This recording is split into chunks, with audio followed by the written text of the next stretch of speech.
ಹಾಂ, ನಮ್ಮದು 4-5 ಎಕರೆ ಎಲ್ಲ ತೊಗರಿ ಒಣಗೋಗ್ಯದ ರೀ. ಯಾರು ಸರ್ಕಾರದವ್ರು ಬಂದಿಲ್ಲ, ನೋಡಿಲ್ಲ. ಎಲ್ಲ ಸೋಯಾಬಿ ಹೋಗ್ಯದ, ತೊಗರಿ ಒಣಗೋಗ್ಯದ. ಈ ಕಡೆ ಇನ್ನು ಯಾರು ಬರೋಂಗಿಲ್ಲ, ಯಾರು ನೋಡೋಂಗಿಲ್ಲ. ಮತ್ತು ಏನು ಹಣ ಬಿಡುಗಡೆ ಮಾಡ್ತಾರಂತೇಳಿ ಅಕೌಂಟಿಗೆ ಹಾಕ್ತೀನಿ, ಅದು ಮಾಡ್ತೀನಿ, ಬೆಳೆ ನಾಶ ಆಗಿನ ಕೊಡ್ತೀನಿ ಅಂತ ಹೇಳಿದ್ರು. ಕರೆ ಯಾರು ಬಂದಿಲ್ಲ, ನೋಡಿಲ್ಲ.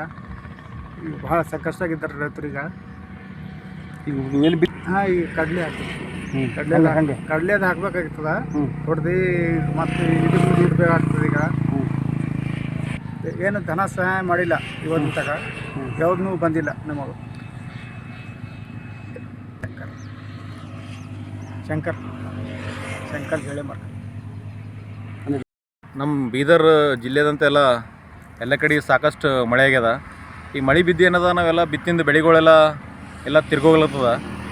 ಈಗ ನಾವು ಕನಿಷ್ಠ ಬಿತ್ತಬೇಕಂದ್ರೂ ಸಾಕಷ್ಟು ಹಣ ಖರ್ಚು ಮಾಡಬೇಕಾಯ್ತದ. ಬೀಜ, ಗೊಬ್ಬರ, ಬಿತ್ತೋದಕ್ಕೆ ಕೂಲಿ ಅಂತ, ಅದಕ್ಕೆ ಸದಿ ಕಳೆಯೋದು ಎಲ್ಲ ಸಾಕಷ್ಟು ಹಣಗಳೆಲ್ಲ ಕಳ್ಕೊಂಡು ನಾವು ರೈತರು ಭಾಳ ಸಂಕಷ್ಟದಾಗಿದ್ದೆವು. ಪೂರಾ ತಿರ್ಗೋಗ್ಯದೆಲ್ಲ ಬೆಳೆಗಳೆಲ್ಲ.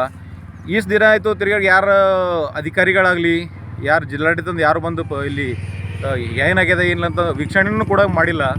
ಈಗ ಅದರ ರೈತರ ಪರಿಸ್ಥಿತಿ ಏನಾಗಬೇಕು? ರೈತರ ಪರಿಸ್ಥಿತಿ ಈಗ ಹಾಕೋಡು ಫಾಸಿ ಹಾಕೊಂಬ ಪರಿಸ್ಥಿತಿ ಬಂದು ಕುಂತದ. ಎಲ್ಲ ಒಂದು ಜಿಲ್ಲಾಡಳಿತ ಒಂದು ಎಚ್ಚೆತ್ಕೊಂಡು ಎಲ್ಲ ಸರ್ವೆ ಮಾಡಿ ಒಂದು ರೈತರಿಗೆ ಒಂದು ಪರಿಹಾರ ಹಣವನ್ನು ಶೀಘ್ರದಲ್ಲಿ ಬಿಡುಗಡೆ ಮಾಡಬೇಕಂತ ನಾ ಮನವಿ ಮಾಡ್ಕೊಡ್ತಾಯಿದ್ದೀನಿ. ಕನಿಷ್ಠ ಆಗಲಿ ಕಮ್ಸೆ ಕಮ್ ಅಂದ್ರೂ 1 ಹೆಕ್ಟರ್ಗೆ 50,000 ರೂಪಾಯಿ ಕೊಡಬೇಕು. ಯಾಕಂದ್ರೆ ಎಲ್ಲ ತುಂಬ ಕಾಸ್ಟ್ಲಿ ಆಗಿಬಿಟ್ಟದಲ್ಲ. ಫರ್ಟಿಲೈಸರ್ ಆಗಲಿ, ಕೆಮಿಕಲ್ ಆಗಲಿ ಎಲ್ಲ ಸಿಕ್ಕಾಪಟ್ಟೆ ಕಾಸ್ಟ್ಲಿ ಆಗ್ಯದ. ಬಿತ್ತಬೇಕಂದ್ರೂ ಭಾಳ ಸಮಸ್ಯೆ ಅದ. ದೇಶದ ಬೆನ್ನೆಲುಬು ರೈತ ಅಂತ ರೈತನೇ ಇಂಥ ಒಂದು ಸಂಕಷ್ಟದಲ್ಲಿ ಒಳಗಾಗ್ತಾ ಇದ್ದಾನೆ.